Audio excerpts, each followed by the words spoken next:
इस वक्त मेरे साथ एक शख्स जुड़ रहे हैं जिनसे इस बजट को और बेहतर तरीके से समझने में आसानी होगी, क्योंकि हम जी दिल्ली एनसीआर हरियाणा की बात करते हैं। हरियाणा जिसका मूल कृषि है, किसान है और खेती बाड़ी होती है।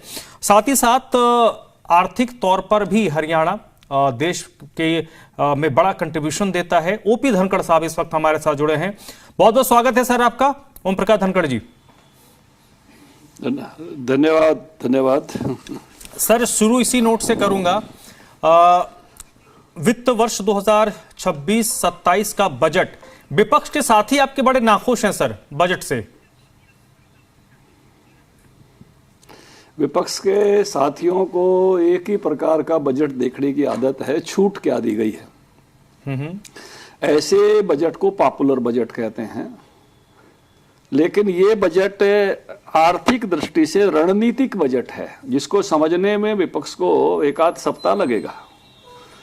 जिस प्रकार की दुनिया की आर्थिक स्थितियां हैं, टैरिफ वार, ईंधन के लिए वार, कुछ देशों में व्यापार कठिन, कुछ देशों से नए व्यापारिक समझौते, इस सारे माहौल में देश की आर्थिक व्यवस्था को किस प्रकार से मजबूत बनाए रखना, सस्टेनेबल बनाए रखना और विकास की तरफ आगे बढ़ाना, इसकी दृष्टि से ये सबसे शानदार बजट है।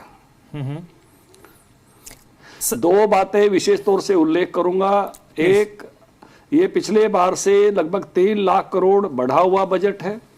ये ग्रोथ रेट भी इसमें आधा % 6.5% तक की हम बात करते थे। 7% की ग्रोथ रेट भारतीय इकोनॉमी की इस चुनौती के समय है। ये बहुत शानदार बात है। रणनीति की दृष्टि से अगर मैं बात करूं तो भारत दुनिया को क्या दे सकता है, उन सब चीजों पर बजट में इस बार निर्मला सीतारमण जी ने प्रधानमंत्री जी के नेतृत्व में बहुत अच्छे फैसले लिए हैं। भारत दुनिया की फार्मेसी है, बायो फार्मा के लिए 10,000 करोड़ रुपया, जिससे हम इसको और आगे बढ़ा सके। दुनिया की फार्मेसी के क्षेत्र में हम और आगे बढ़े रह सकें। फार्मेसी को काम करने के लिए केमिकल चाहिए, केमिकल क्षेत्र के 3 पार्क। इससे दूसरा क्षेत्र हमारा सबसे बड़ा जो है वो है कपड़े का व्यापार। हम वियतनाम, बांग्लादेश, चाइना से टक्कर इसमें लेते हैं, तो कपड़ा क्षेत्र के लिए समर्पित बजट है। उसकी विशेष उल्लेख इसमें किया है। बाहर सामान आना जाने के लिए चाहिए तो 10,000 कंटेनर। नए ट्रैक कैसे विकसित हो, जहाजों की मरम्मत भी सिंगापुर की तरह शुरू हो जाए, तो इस पर योजना। जो हमारे MSME हैं उनको फिर से मजबूत करके और उनको एक्सीलेंस लेवल से भी ऊपर अड़ के चैंपियन लेवल पर खड़ा करना, जिससे दुनिया को सामान दे सके। सेमीकंडक्टर चिप और AI 1,500 करोड़ रुपया AI के लिए, 500 का 1 करोड़ का एक्सीलेंसी सेंटर, और नीचे से AI पर काम हो 1,000 करोड़। हमारा डाटा हमारा पास रहे, इसके लिए अगर कोई भारत में डाटा संरक्षण करना चाहता है तो 2047 तक टैक्स हॉलिडे, कोई टैक्स नहीं लेंगे, हमारा अपना आई क्लाउड हो। दुनिया को सेवाएं हम मनुष्य के रूप में भी देते हैं, तो 1.5 लाख ऐसे लोग ट्रेंड करना कि दुनिया में बुजुर्गों की संख्या बढ़ रही है तो कैसे वो दुनिया में जाके अपनी सेवाएं दे सकते हैं, नर्सिंग और केयरिंग की सेवाएं दे सकते हैं। भारत मेडिकल टूरिज्म का हब बन रहा है, भारत धार्मिक टूरिज्म का हब बन रहा है, भारत कल्चरल टूरिज्म का हब बने तो 10,000 ऐसे गाइड तैयार करना जो हर भाषा भाषी को वो चीज समझा सकें जो यहाँ से हम बताना चाहते हैं।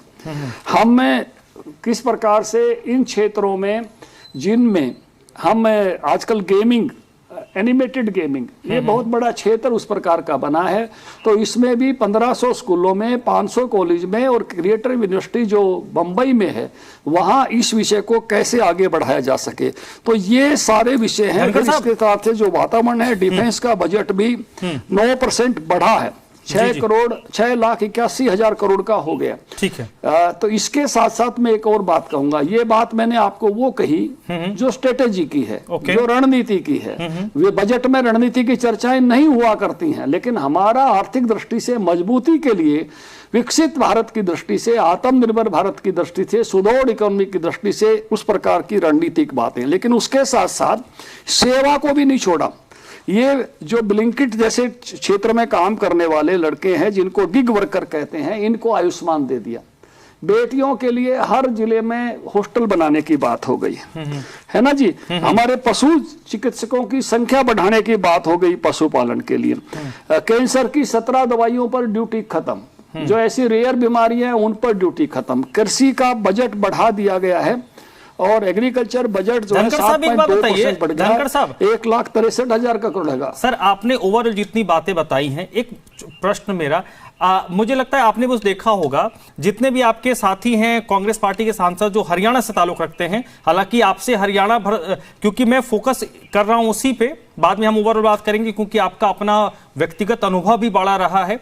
आप किसान मोर्चा के अध्यक्ष रह चुके हैं, संगठन में बड़ी जिम्मेदारियां आपने निभाई हैं। आखिरकार क्यों ये बार बार जो कांग्रेस पार्टी के हरियाणा से सांसद वो इस बात को उल्लेखित कर रहे हैं कि हरियाणा के हिस्से कुछ नहीं आया, हरियाणा के हिस्से कुछ नहीं आया? आप एक बात बताइए, एग्रीकल्चर का जो बजट बढ़ा है, पशुपालन में जो काम होगा, मत्स्य में भी हरियाणा बहुत आगे जा रहे हैं, उसमें जो चीजें आगे आई हैं वो किसके काम आएंगी? फिर 2 लाख करोड़ की सब्सिडी, जो खाद्य सब्सिडी है, हरियाणा से शानदार अनाज की खरीद होती है, दोनों फसलों पर लगभग 15 करोड़ क्विंटल अनाज हम देश को देते हैं अपना पेट भर के।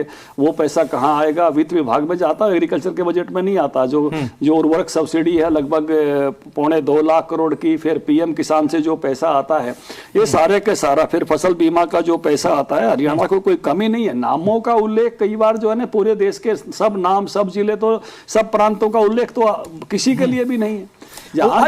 सर उसमें सबके लिए होता है। धनखड़ साहब, उसमें कांग्रेस के ज्यादातर सांसदों ने कहा कि राखी गढ़ी के नाम पर एक झुनझुना मिला और हमें कुछ नहीं मिला।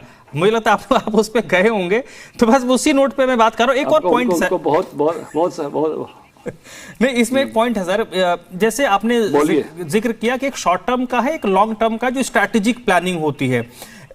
एक एआई टूल का जिक्र आया है खेती किसानी के लिए। आपके हिसाब से देश के किसानों को कैसे लाभान्वित करेगा, कैसे फायदा देगा वो? देखिए, एक बात सबको समझने की है कि आज आप गूगल से मैप देख रहे हैं, किसानों के बेटे भी देख रहे हैं, वेदर उससे देख रहे हैं, यूपीआई से पैसा भेज रहे हैं। हाँ। आप समझ गए? जी जी जी। तो क्यों नहीं एआई टूल किसानों के काम आएगा? जिसको माइक्रो लेवल के मौसम देखने के लिए अब एआई काम आएगी। अब माइक्रो लेवल की बीमारियां देखने के लिए एआई काम आएगी। कौन सी बीमारी इस पत्ते पर लगी, फोटो भेजने से पता चलता है। हर क्षेत्र में एआई का उपयोग हो गया है। इन चीजों से बिदक कर दौड़ने की जरूरत नहीं है। हर क्षेत्र में अब किसानों को इसकी जरूरत है। ये पोर्टल को भी मना करते थे, पोर्टल से खरीद, पोर्टल से सबकी खरीद हो पा रही है, पोर्टल से हम भावांतर भरपाई दे पा रहे हैं, पोर्टल से सुनिश्चित कर पा रहे हैं उसका पैसा उसके पास पहुंचा कि नहीं पहुंचा। सर एक छोटा सा जवाब सर छोटा सा तरीका चलता था ना, एक छोटा सा जवाब। आज जब बजट हुआ तो आज बाजार खुला हुआ था, बाजार ने बड़ा निगेटिव रिस्पांस दिया। आपको क्या लगता है वो शॉर्ट टर्म का है? कल से बाजार मार्केट सुधरेगा? बिल्कुल बिल्कुल बिल्कुल, बहुत आगे बढ़ेगा, क्योंकि ये सारी स्थितियां, जैसे मैंने कहा कि सामान्यतः लोगों की उम्मीद होती है पॉपुलर बजट। हमने पिछले साल में 2 बार इतना आनंद पॉपुलर बजट जैसा लिया ना, 12 लाख की टैक्स रिबेट मिली, आयकर में सब आनंदित थे, जीएसटी में जिस तरह से आपने सर, लेकिन धनखड़ साहब आपने उम्मीद, आप लोगों ने उम्मीद बढ़ा दी ना, इस बार सबने लिया। आप लोगों ने उम्मीद बढ़ा दी, इस बार भी अपेक्षा कर रहे रहोगे। आप वही करते रहोगे तो देश को इन्वेस्ट भी करना होता है, देश की लॉन्ग टर्म प्लानिंग भी होती है। इसलिए मैं कह रहा हूं, इसलिए रणनीतिक बजट है, ऐसे शब्द का इस्तेमाल भी नहीं होता जो मैं कर रहा हूं। स्ट्रेटेजिक बजट है भारत की प्रगति के लिए, भारत की आत्मनिर्भरता के लिए, विकसित भारत के लिए। बहुत बहुत शुक्रिया सर, थैंक यू, आपने वक्त निकाला अपने। इसके साथ साथ हर क्षेत्र का बजट बढ़ा है। ठीक है सर, बहुत बहुत शुक्रिया।